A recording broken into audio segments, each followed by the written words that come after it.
Baiklah, kita tunggu ini dulu.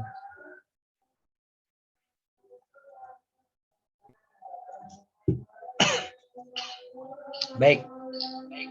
Assalamualaikum warahmatullahi wabarakatuh. Waalaikumsalam. Waalaikumsalam warahmatullahi wabarakatuh. Teman-teman, di sore hari ini, di ujung hari ini kita sudah beraktivitas seharian di banyak mata kuliah, di banyak kegiatan. Alhamdulillah kita bisa melanjutkan silaturahmi ilmu kita di mata kuliah yang satu ini, yakni mata kuliah agama Hindu. Tentu pertama-tama saya mengucapkan terima kasih kepada teman-teman atas kesediaannya untuk pindah ke jam ini. Karena Jumat itu hari saya mengurusi, kalau di kampung Jumatan ya, takmir ya. Jadi itu untuk umat gitu. Dan teman-teman dengan penuh keikhlasan memindahkannya jalan. Terima kasih sekali. Nah kawan-kawan, marilah kita mulai perkuliahan kita pada sore hari ini dengan bersama-sama melafalkan basmalah. Bismillahirrahmanirrahim. Gimana kabar teman-teman semua? Sini yang sudah join Muhammad Fauzi, kemudian Sabira, dan Abu Hasan, dan Ayub Kinanti. Sehat semua? Alhamdulillah sehat, Pak. Sehat ya, Abu Hasan. Pak. Sabira sehat. Kenapa pada menyembunyikan wajahnya? Apa sudah lusuh dandannya atau gimana? Baiklah. Anyhow, mari kita mulai perkuliahan kita dengan bersama-sama melafalkan basmalah. Bismillahirrahmanirrahim. Bismillahirrahmanirrahim. Baik, kawan-kawan semua,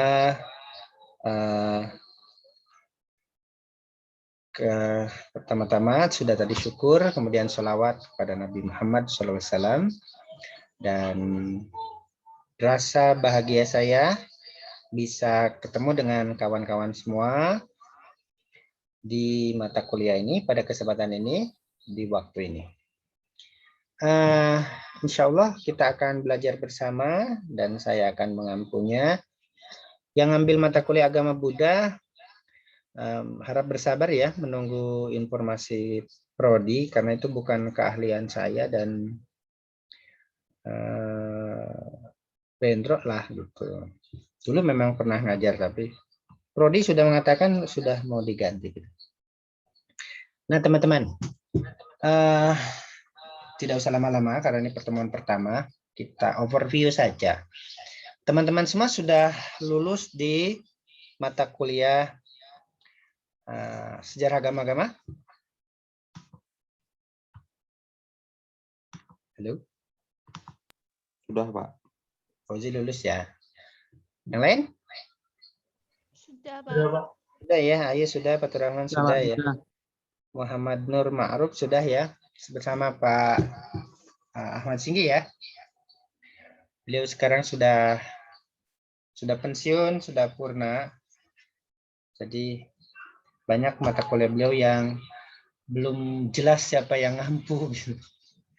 Banyak dilempar-lempar ke yang bukan ahli. Ya saya pernah ngajar agama Buddha waktu dosen baru dulu 10 tahun yang lalu ya. Tapi setelah itu kan didalami oleh Pak Sini. Nah, kawan-kawan juga sudah lulus mata kuliah sejarah agama-agama?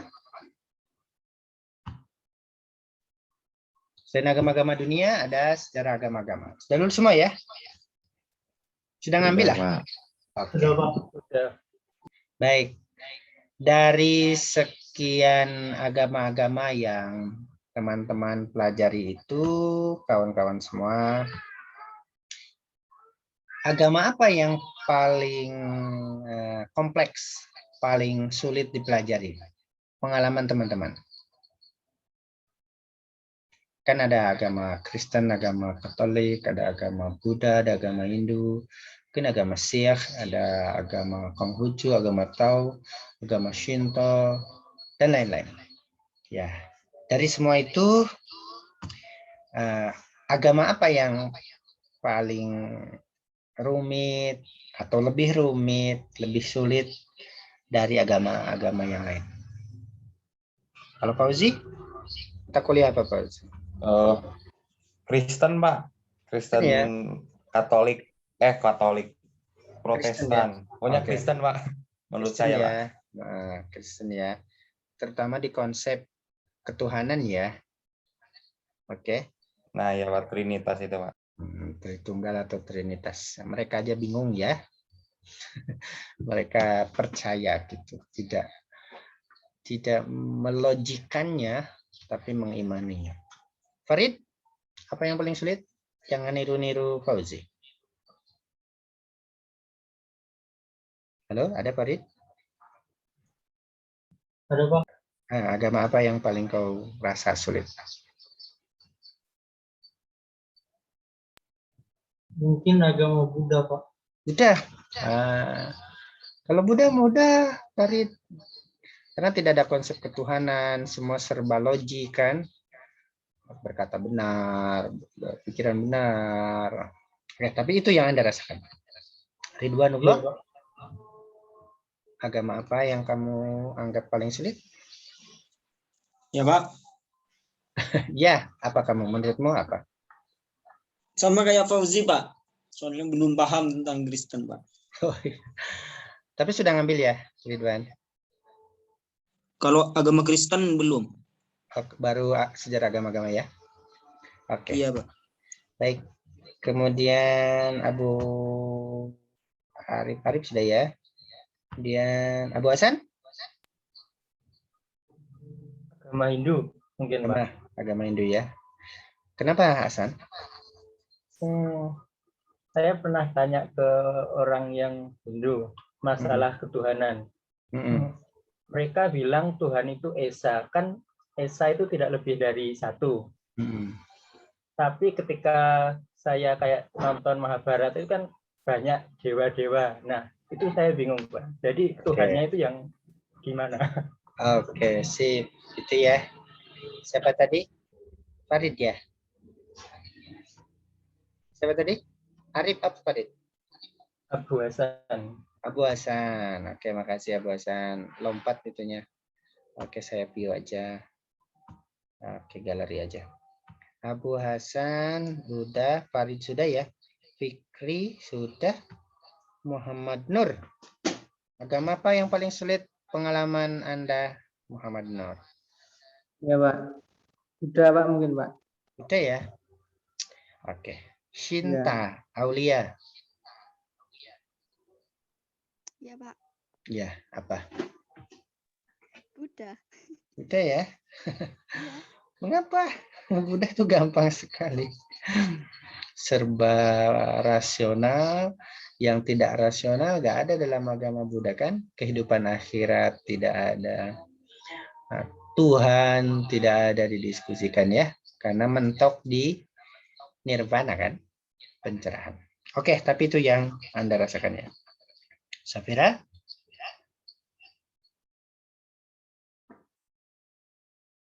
Aina Safira? Hilang? Keluar lagi. Ambar Fani? Ya Pak. Ya. Pengalaman Anda? Menurut aku agama Hindu Pak. Hindu ya? Mengapa? Mengapa Ambar Fani agama Hindu? Karena itu kayak beda-beda tuh Pak. Ada kasta-kastanya, terus Tuhannya juga kan nggak cuma satu gitu yang dipahami. Oke. Mirip seperti Abu Hasan tadi ya. Konsep ketuhanannya tidak hanya satu, nonton agama Mahabharata. Saya juga sering nonton dulu ya, Hasan. Mahabharata dulu ya. Dan Ambar Fani. Wah, cocok ini antara Abu Hasan dan Ambar Fani ya. Semoga sakinah mawadah warahmah. Amin. Baik, terima kasih teman-teman. Dan yang lain ya, Fauzi, Ayu Kinanti, Farid, Fikri, semuanya. Nah, kawan-kawan semua, menurut para ahli studi agama-agama yang meneliti world religion, agama-agama dunia, yang paling sulit untuk dipelajari atau diteliti itu adalah agama Hindu atau Hinduisme, dengan sekian argumen itu. Nah, besok akan kita pelajari itu di pertemuan kedua ya. Pertemuan kedua, beberapa kesulitan mempelajari agama Hindu, tapi secara singkat dapat dikatakan bahwa ada beberapa kesulitan untuk mempelajari agama Hindu. Ini para peneliti kawakan loh teman-teman. Bukan peneliti ecek-ecek kayak saya yang hanya menulis penelitian kecil-kecilan diterbitkan di jurnal. Tapi mereka yang terjun ke India, ke Nepal, ke Bangladesh, ke Bali, membandingkannya dengan di Bali, kemudian di tempat-tempat lain juga. Menurut para peneliti kawakan ini, Stone Smith, kemudian ada di Islam itu yang nulis Al-Milal wa Nihal, Shahrastani, itu agama yang paling perlu perhatian lebih dipelajari oleh outsider, bukan sebagai penganut, adalah agama Hindu ini. Karena ajarannya luas, sejarahnya luas. Ketiga, tidak ada ajaran fix yang menjadi standar rujukan bersama yang dipegang oleh para pemeluk agama Hindu di dunia ini. Jadi beda-beda. Coba Anda lihat ke Bali, berbeda kan dengan agama Hindu di Mojokerto. Lain lagi tuh. Itu yang di Indonesia, belum di India, di Bangladesh, di Nepal.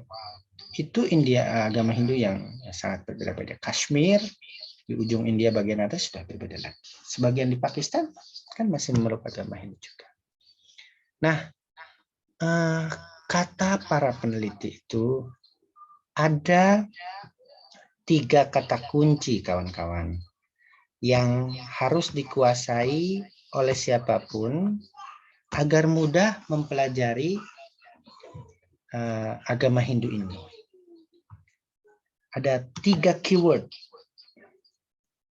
3 kata kunci, 3 tema besar yang harus dikuasai, yang harus dipelajari terlebih dahulu, termasuk kita. 3 keyword. Oke. Kira-kira 3 kata kunci itu apa ya, kawan-kawan? Silakan bisa dicari di internet atau dimanapun. Nanti akan saya tanya dalam waktu 20 menit, carilah 3 kata kunci yang harus dikuasai oleh pembelajar atau peneliti agama Hindu untuk masuk mempelajari agama Hindu on the track. Silakan Anda cari di internet atau di buku.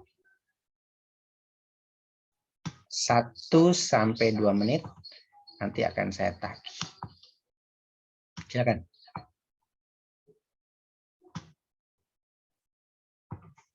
Yang sudah nemu boleh raise hand.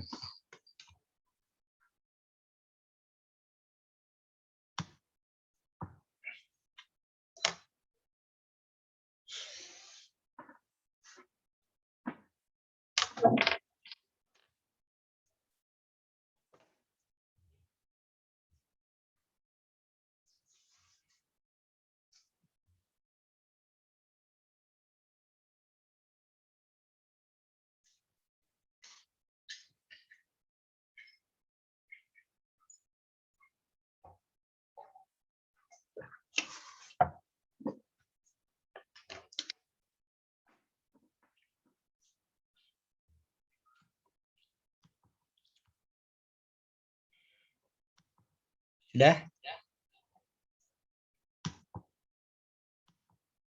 Siapa yang sudah?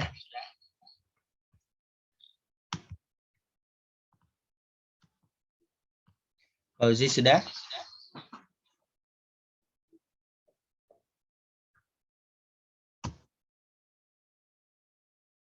Fauzi sudah belum? Belum, Pak. Belum, Pak. Oke. Bu Hasan, Belum, Mbak. Ayu. Belum. 3 tema besar, 3 kata kunci. Farid? Belum, Pak. Oke. Fikri Mahardika. Sudah belum?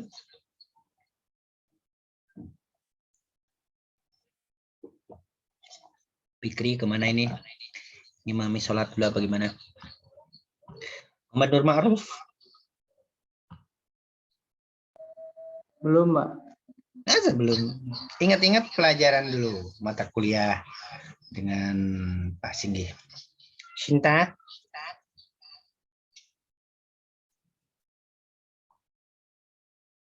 Oke, clue-nya begini. Misalnya teman-teman. Agama ini lahir dan berkembang di mana teman-teman? Pertama kali. India. Ya, India kan? Berarti sudah ada clue-nya. Siapa yang mau share? Apa yang harus dipelajari untuk pintu masuk mempelajari agama ini on the track gitu. Sejarah, Pak. Sejarah apa, Pak Uci?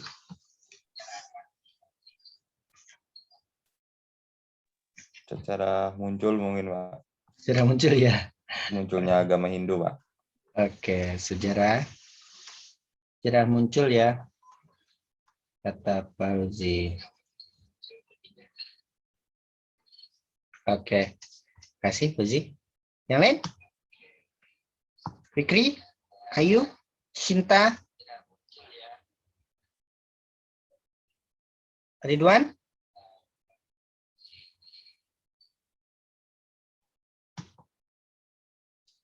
Aji, Arif? Halo? Arif? Pertumbuhan dan perkembangan. Terpengaruhi oleh Pak Uji ini. Sejarah pertumbuhan dan perkembangan. Jangan terpengaruh sebelumnya. Sendiri aja. Independen. Kita orang merdeka. Siapa tadi jawab? Kabar Fani ya? Oke. Yang lain? Naili? Siapa yang belum ditanya nih? Ridwan kayaknya mau jawab. Doktrin mungkin, Pak. Doktrin keagamannya mungkin. Doktrin keagamaan ya. Ajaran ya. Oke. Baca tulisan saya ya. Oke, alhamdulillah. Ini dia menurut kawan Anda sejarah muncul, pertumbuhan, perkembangan, doktrin atau ajaran keagamaan. Satu lagi berarti apa? Coba yang mau menambahkan.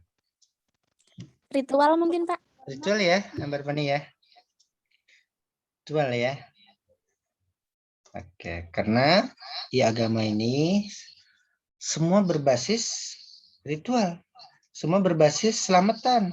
Apa-apa diselamati, yaitu yang disebut dengan samskara.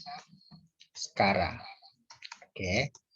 Kalau ajaran keagamaan disebut dengan srada. Oke. Kalau sejarah muncul apa dia? Ini menurut Anda. Terima kasih. Oke, menurut para peneliti studi agama-agama pada umumnya dan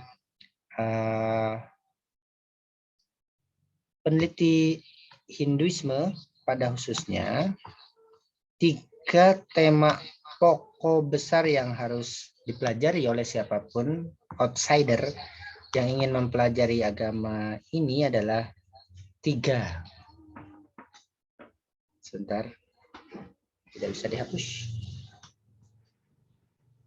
Oke. Dia tidak mau menuruti. Sebentar, saya stop dulu. Oke. Baik. Ini dia tidak mau dihapus. Saya ya.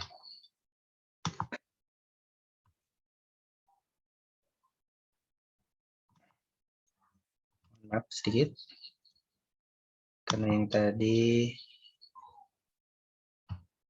tidak nurut. Oh, kepencet.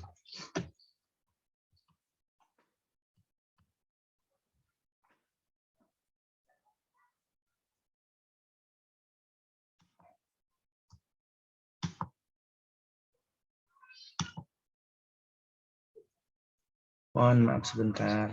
Ini nggak mau ditutup. Oke.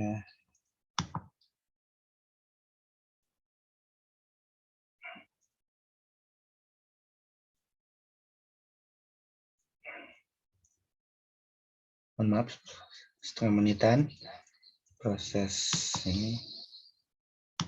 Oke. Menurut peneliti studi agama, diantaranya guru besar kita masih ngajar. Saya dulu, Profesor Alep, pernah dengar teman-teman? Halo? Belum, Pak. Belum ya, karena pensiunnya saja tahun 2008 ya.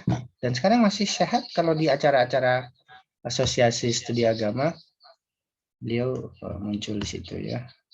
Beliau yang juga peneliti Hinduisme, yang dulu meneliti Hindu kemana-mana. Nah, menurut para peneliti ada 3 kata kunci yang harus dikuasai, yang harus dipelajari oleh kita jika ingin mempelajari agama ini relatif dekat gitu, on the track gitu.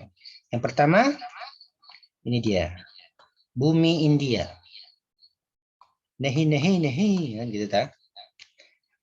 Nah, dulu ada kutub sotahe zaman kami ya. Yang kedua kira-kira apa teman-teman? Semua berbasis India ini. Kira-kira? Yang kedua adalah bangsa India. Yang ketiga adalah ini agama asli India. Oke. Itu dia. Disinilah Hinduisme atau agama Hindu itu terletak, terbentuk, berkembang. Karena teman-teman ternyata terminologi Hinduisme itu bukan dari Weda, bukan dari kitab suci mereka. Tetapi siapa yang memberi nama ini, teman-teman semua? Halo? Orang Barat, Pak. Orang Barat ya. Peneliti ya. Yang pasti outsider ya. Nah, besok kita akan diskusi di definisi Hinduisme. Nama aslinya apa? Oke, ya outsider ini. Besok. Nah, bumi India itu yang seperti kita tahu itu pesisir, pegunungan atau perkotaan, teman-teman. Gurun pasir atau apa? Bumi India. Halo? Bumi India itu gimana bentuknya? Geografinya? Mana ini? Udah capek nih sore. Gimana ini teman-teman? Kok pasrah semua? Pegunungan atau lautan atau gurun pasir? Pegunungan kayaknya. Oke, pegunungan ya. Lihat ada pegunungan Himalaya, ada pegunungan di utara ya. Ada pegunungan apa di baratnya, ada di timurnya, di selatannya, dan itu masing-masing ada sungai besarnya, sungai Gangga, sungai Shindu, dan lain-lain. Nah, sama nggak antara orang pegunungan dengan orang pantai, teman-teman? Karakternya. Mana yang lebih mistis? Orang pegunungan apa orang pantai? Halo? Sama-sama mistis, Pak. Iya, enggak. Secara antropologis, yang mistis itu pegunungan. karena dia sangat dipengaruhi oleh alam. Baik ketika mendapatkan keuntungan-untungan, berkah-berkah maupun bencana. Maka sangat tergantung dengan alam. Orang pantai itu rasional karena mereka pedagang biasa, niaga. Dia bersentuhan selalu dengan pendatang lain yang mampir, yang dagang dan lain. Nah, begitulah agama Hindu dipengaruhi oleh bumi India ini, mistis. Makanya kata dua kawan Anda tadi, siapa? Konsep ketuhanannya seperti itu, dewa-dewanya seperti itu. Nah, itu dia. Nah, segitiga ini yang mempengaruhi, membentuk agama Hindu. Bangsa India. Bangsa mana saja bangsa India itu, teman-teman?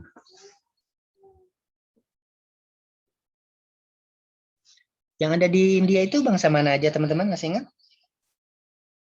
Arya. Arya, betul. Indo-Jerman yang tinggi, putih, ganteng, ya, kuat, penakluk. Terus bangsa apa lagi? Ini bangsa pendatang nih.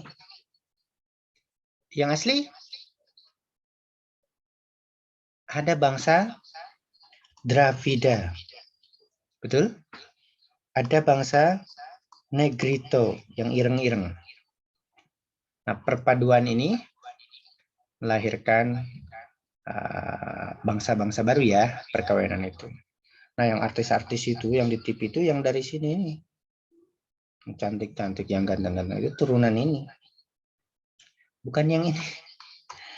Nah, kira-kira sebagai bangsa penakluk, dia membawa sistem apa, teman-teman? Dan itu menjadi bagian dari agama Hindu kemudian. Membawa apa? Lupa? Sistem kasta ya. Ada 3 kasta yang mereka bawa. Tentu mereka menempatkan diri mereka paling tinggi kan? Minimal kedua. Nah, bercampur dengan tradisi asli India menjadi 4 kasta. Dan bahkan kan ada yang non kasta, atau teman-teman. Selain 4 kasta itu ada yang bangsa India yang paling bawah, yang non kasta. Kasus COVID kemarin yang non kasta itu kematiannya tinggi sekali karena nggak divaksin dan nggak ditolong cepat. Yang non kasta. Nah, itu dia. Oke, berarti bumi India ikut membentuk ajaran Hindu. Bangsa India, Arya, Dravida bangsa asli, Negrito bangsa asli juga ikut membentuk Hinduisme. Kemudian juga agama-agama asli India juga ikut membentuk Hinduisme. Apa saja agama asli India, teman-teman? Halo? Apakah Anda sedang bermimpi? Apa saja? Halo. Anda pada di mana nih? Fauzi? Ada, Pak. Ridwan? Belum tahu saya, Pak. Tahu. Udah di agama Hindu ya, di segala macam. Yaitu agama Weda kan? Agama Brahmana, agama Upanishad, agama Sri Krishna, agama-agama asli India, ajaran Dewi Sri, Dewi Kali, dan lain-lain. Semua 3 ini bangsa, bumi India, bangsa India sama agama ikut membentuk sejarah dan ajaran-ajaran Hinduisme ini. Oke. Karena itu agama ini dikatakan sebagai agama yang apa, teman-teman, istilah para peneliti? Tidak pernah menolak ajaran yang berhadapan dengannya, tetapi diakomodasi. Sehingga kata para peneliti, agama ini seperti snowball. Apa snowball, teman-teman? Halo? Bola salju, Pak. Ya, seperti bola salju. Apa yang dilewatinya dia? dia diakomodasi. Gitu. Nah, ini menurut para peneliti dan tentu teman-teman kita semua dalam belajar bersama tentang mata kuliah agama Hindu ini ada di koridor ini. Kita akan mempelajari bumi India kayak mana, kita akan belajar bangsa-bangsa India kayak mana dan pengaruh mereka terhadap ini, dan agama-agama asli India yang banyak itu dan pengaruh mereka terhadap Hinduisme ini, baik sejarah maupun ajarannya. Oke, clear ya teman-teman overview sore ini. Itu kira-kira garis besarnya apa yang akan kita kaji di mata kuliah ini. Agama Weda nanti ajarannya apa saja yang membentuk? Hinduisme? Brahmana ajaran apa saja? Agama Upanishad apa saja?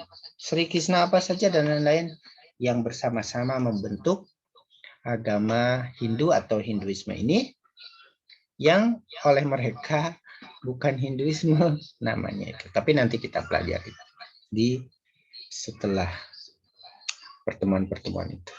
Oke, ada pertanyaan sampai sini sebelum saya bacakan RPS, teman-teman? Respon tentang overview ini? Ada? Pak. Ya, Hasan. Ini kan Upanis bagian dari Weda, tapi kenapa agamanya? Tapi kenapa kok di luar dari Weda ini agamanya? Kitab suci ada bagian dari kitab itu yang disebut dengan Upanishad kan? Nah, tapi sebetulnya awalnya agama Weda itu adalah agama yang pertama muncul, agama Weda dengan kitab Wedanya, agama Brahmana dengan kitab Brahmananya, agama Upanishad dengan kitab Upanishadnya, bahkan ada Bhagavad Gita kan sebagai Weda kesekian, Bhagavad Gita. Padahal ini jenis dari Smriti, bukan wahyu, ini tradition. Kalau ini Shruti. Oke. Nah, itu dipisah. Kadang juga disatukan. Tergantung dari mana kita membahasnya gitu. Itu ya, Mas. Siapa tadi? Abu Hasan ya. Dan nanti akan terlihat distingsinya sewaktu masing-masing menjadi tema-tema tersendiri. Dan akan terlihat keterkaitannya ketika itu dijadikan sebagai kajian kitab suci yang utuh. Karena kita akan mengkaji dulu agama itu satu-satu, agama Weda, agama Brahmana, agama Upanishad. Tetapi sewaktu di tema atau pembahasan kitab suci, itu akan menjadi tema yang menyatu, bukan yang terpisah. Sehingga pandangannya akan seperti pandangan Anda itu, karena kitab suci Weda juga ada bagian yang disebut dengan Upanishad. Besok itu akan distinct ya. Besok akan distinct sekali. Sudah yang lain? Kawan? Wah, luar biasa ya. Kawan-kawan kuliah dari pagi ya. Baik, kalau tidak ada, ini dia langsung ke sini aja ke RPS supaya cepat selesai. Oke. Ini ada rekornya. Nanti rekornya bisa kalian dapatkan.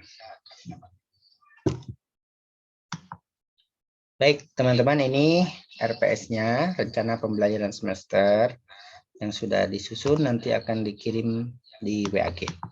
Mata kuliahnya agama Hindu, bobot 3 SKS, prodi studi agama-agama, konsultasi Senin sampai Jumat ya teman-teman. Kalau teman-teman ada pertanyaan tentang Pak materinya, mohon dibantu, kami dikirim di WAG. Itu kalian minta pada hari Senin sampai Jumat. Jangan minta pada hari Sabtu sama Ahad. Itu waktu saya untuk anak-anak saya dan keluarga saya ya. Untuk jalan-jalan kemana, beli bakso di mana, makan siang pagi di mana. Clear ya teman-teman? Dan itu via WA kalau tanya. Di grup ya, supaya satu pertanyaan untuk semua. Mohon dicatat ini teman-teman ya, kalau tanya apa-apa hari Senin sampai dengan Jumat ini. Paham teman-teman ya? Baik. Paham, Pak. Ya, apalagi yang sudah berkeluarga pasti tahu ya, karena kita harus.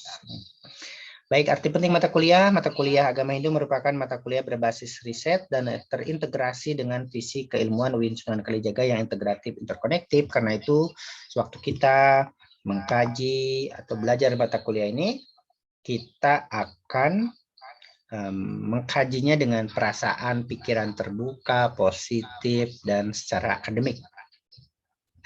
Mata kuliah ini merupakan pendukung capaian pembelajaran penguasaan pengetahuan pada program studi agama-agama Fakultas Usuluddin dan Pemikiran Islam UIN Sunan Kalijaga Yogyakarta. Karena berbasis riset, mata kuliah ini dijadikan sebagai seminar kelas. Oke. Kelasnya seminar kelas. Nanti kita akan diskusi lewat Zoom ini ya. Lebih menekankan pengembangan kemampuan analisis. Kita tidak turun ke lapangan karena situasinya pandemi seperti ini, tidak mengunjungi pura-pura kayak dulu, kayak di mana ini, Jeganalan. Tidak, kita cukup riset pustaka. Ini bahasa dosen, capaian pembelajaran lulusannya. Mahasiswa mampu menguraikan agama Hindu dari aspek sejarah dan ajaran-ajarannya menggunakan pendekatan historis dan teologis. Berarti kita akan mengkaji agama ini secara historis dan teologis, seperti mereka memahami agama mereka. Bukan dari kacamata kita. Itu ya, akademis karena. Yang pertama, kemampuan akhir tahapan pembelajarannya ini yang mingguan atau 2 mingguan, mahasiswa mampu menguraikan definisi Hinduisme, karakteristiknya, beberapa kesulitan mempelajarinya, dan solusinya. Ini sudah barusan ya. Yang terlambat nggak dapat ini, beberapa kesulitan mempelajari Hinduisme dan 3 solusinya. Dalam ringkasan 6 paragraf. Mahasiswa mampu menguraikan asal-usul agama Hindu. Oke, sumber historisnya kayak mana? Hampir sama. Kemudian agama-agama asli India, Weda, Brahmana, Upanishad dalam ringkasan 6 paragraf lah, jangan 9 ya. Kemudian mahasiswa mampu menguraikan Sruti dan Smriti sebagai teks suci. Mahasiswa mampu menguraikan sumber ajaran inti kitab Weda, Upanishad, dan Bhagavad Gita. Tadi yang dikomentari Hasan ya. Kemudian mahasiswa mampu menguraikan tujuan beragama, Pancasrada, dalam agama Hindu ini, dalam ringkasan 6 paragraf. Ada juga konsep ketuhanan tadi yang dikeluhkan oleh 2 kawan kita, bagaimana kita mengatasi kesulitan itu dan menempatkannya sebenarnya dari mana ya? Memang dari ajaran agama Upanishad, teman-teman. Mana saya lihat lagi. Kalau gambar tadi, itu konsep dewanya itu monoteisme, dewa tertinggi. Tapi dari agama lainnya, agama Weda itu ada ajaran tentang 33 dewa kan? Ada ajaran tentang 3 dewa, yaitu Trimurti itu. Nah, bagaimana itu diformulasikan ini di nomor 8 ini. Mampu menguraikan konsep dewa dalam agama Hindu dan hubungannya dengan konsep ketuhanan yang nomor 7. Ya, mampu menguraikan 4 jalan menuju moksa. Kemudian samskara nomor 10 dalam ringkasan 6 paragraf, sistem kasta 6 paragraf, kemudian terakhir Hindu Dharma, ini Hindu Bali. Teman-teman mau ke Mojokerto lain lagi Hindunya itu. Oke. Nah, kawan-kawan sudah tahu karakter saya mengajar. Sebelum perkuliahan, Anda harus meringkas materi-materi ini dengan bahan-bahan yang sebagian besar akan saya sajikan kan, karena teman-teman nggak bisa ke perpustakaan. Bedanya teman-teman mau dicatat nih, saya nggak mau lagi ada tanya-tanya penjelasan tentang ini. Untuk semester ini dan yang akan datang insya Allah, ringkasannya itu dilaksanakan secara berkelompok. 4 orang, 4 orang. Dan setiap minggu kelompok itu berubah-ubah, tidak tetap. Itu ya. Artinya tugas-tugas ini, latihan-latihan ini dikerjakan secara kolaboratif. Itu tujuan pendidikan tinggi. Oke. Di mana ruang Anda untuk menunjukkan kepintaran Anda sepintar-pintarnya, kalau Anda merasa lebih pintar dari yang lain, itu di UTS sama UAS. Itu individu itu.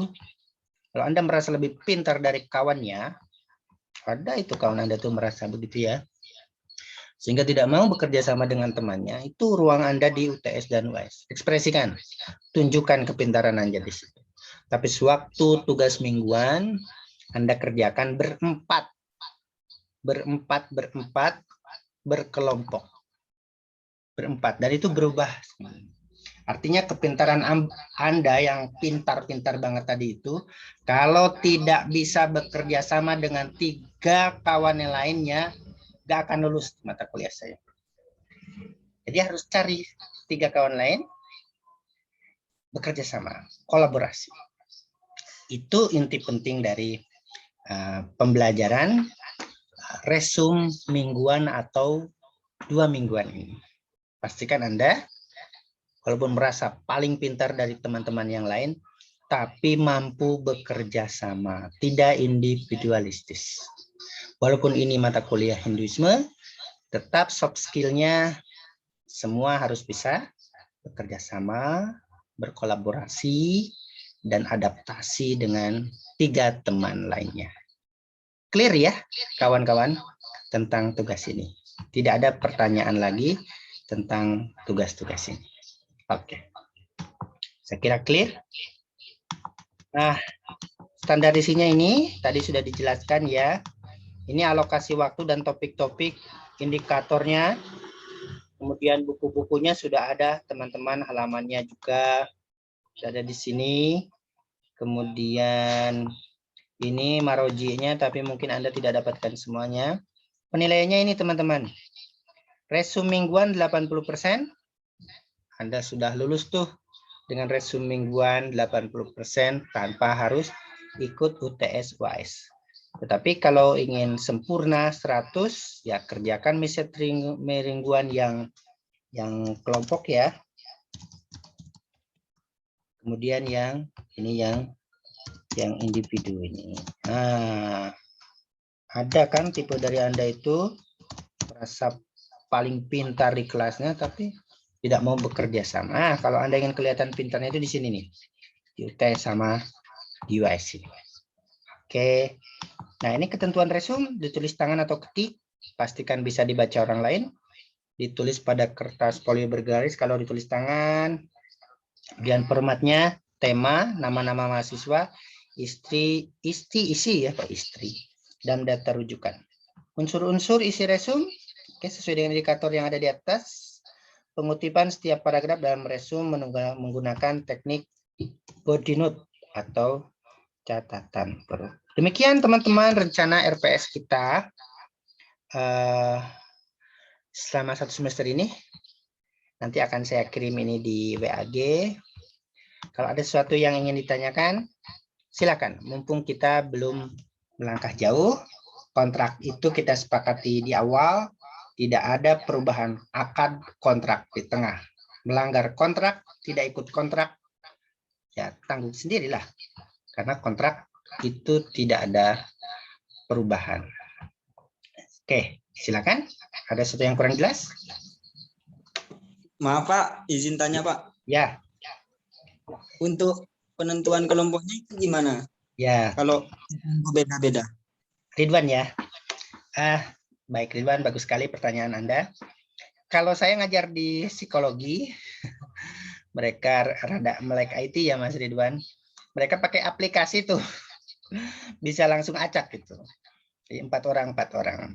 Nah, silakan Anda cari sendiri atau ada penanggung jawab kelas, Mas Ridwan mungkin, yang bisa membagi itu secara acak. Mungkin bisa. Di nomor ini ke nomor ini misalnya begitu bisa ya. Silakan kalian sepakati, yang pasti Mas Ridwan minggu ini misalnya bersama Ambar Fani, Muhammad Nur, Naili Fitria, ya minggu besok cari kawan yang lain. Atau kalau di kelas yang satunya tadi sudah di list di situ kelompok 1, silahkan siapa-siapa kemudian meneruskannya ke bawah. Itu ada contohnya, nanti saya screenshotkan di WAG. Itu Mas Ridwan ya. Oke, yang lain? Oh iya Pak. Tapi kan bedanya itu cuma 1 orang gimana itu Pak? Semisal minggu ini 4 orang Pak. Nah, terus minggu keduanya itu cuma bedanya ganti 1 orang atau ya, usahakan makanya kalau ada PJ-nya lebih tertib mungkin Mas Ridwan ya. Nah, kalau ada PJ-nya. Kalau kelas yang tadi Mas Fadlur Rahman itu punya aplikasi mengacak mahasiswa dengan sistem. Mungkin bisa tanya. Oke. Itu ya Mas Ridwan. Ya, yang Pak. lain? Ya gampang kok nanti kalau sudah jalan Mas Ridwan. No worry ya. Nah, gampang kok. No worry. Yang lain? Sudah? Sudah 15.47, udah 47 menit. Kalau tidak ada teman-teman tentu kita tutup saja karena ini sudah sore dan kita sudah beraktivitas dari pagi ya. Saatnya istirahat, sholat, ngaji dan berolahraga. Kalau sudah tidak ada pertanyaan lagi, tentu saya mengucapkan terima kasih atas perhatian Anda dan partisipasinya, teman-teman. Saya akan screenshot dulu ya untuk kehadiran ini. Yang mau menampakkan silakan, yang tidak, enggak masalah. 1, 2, 3. Oke.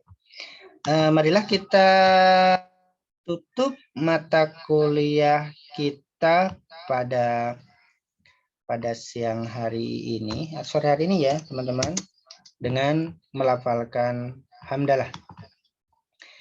Alhamdulillahirrahmanirrahim.